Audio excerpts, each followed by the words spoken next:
જૂનાગઢ જિલ્લાના માંગરોળના બારા વિસ્તારમાં ખૂંટિયાએ ભારે આતંક મચાવ્યો હોવાની ઘટના સામે આવી છે. ખૂંટિયાના હુમલામાં એક મહિલાનું દુઃખદ મૃત્યુ થયું છે, જ્યારે બીજી મહિલા ગંભીર રીતે ઇજાગ્રસ્ત બનતા તેને રિફર કરવામાં આવી છે. આ ઘટનાના પગલે સમગ્ર વિસ્તારમાં ભયનો માહોલ ફેલાઈ ગયો છે. લોકોના જીવ બચાવવા માટે પોતાની ઘરની અગાસી ઉપર ચડી ગયા હતા અને પરિવારોમાં ગભરાટ જોવા મળ્યો હતો. ઘટના બાદ સ્થાનિક લોકોએ પોતાની જાન જોખમમાં મૂકી ખૂંટિયાને કાબૂમાં લેવા માટે મહેનત કરી હતી. લાંબા સમય સુધી ચાલેલા પ્રયાસો દરમિયાન લોકો સતત સતર્ક રહ્યા હતા. ઘટનાના કારણે માંગરોળ બારા વિસ્તારમાં જ નહીં પરંતુ માંગરોળ શહેરમાં પણ ચિંતાનો માહોલ જોવા મળ્યો હતો અને કેટલાક વિસ્તારોમાં ટ્રાફિકની સમસ્યા પણ સર્જાઈ હતી.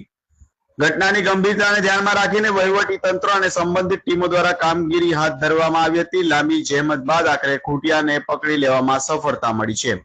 ખૂંટિયાના પકડતા સ્થાનિક લોકોને રાહતનો શ્વાસ લીધો છે, પરંતુ આ ઘટનાને અનેક પરિવારોને હચમચાવી દીધા છે. એક તરફ એક મહિલાનો જીવ ગયો અને બીજી તરફ મહિલા જીવન માટે સંઘર્ષ કરી રહી છે, ત્યારે બીજી તરફ લોકો સવાલ ઉઠાવી રહ્યા છે કે આવી ઘટનાઓને રોકવા માટે વધુ અસરકારક આયોજન અને ઝડપી કાર્યવાહી કેમ ન થઈ શકે.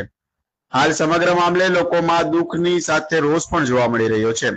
હાલ ખૂંટિયાને પકડી લેવામાં આવ્યો છે અને વિસ્તારમાં સ્થિતિ નિયંત્રણમાં હોવાની જાણવામાં આવી રહ્યું છે, પરંતુ આ ઘટનાની અસર હજુ લોકોના મનમાં સ્પષ્ટ જોવા મળી રહી છે.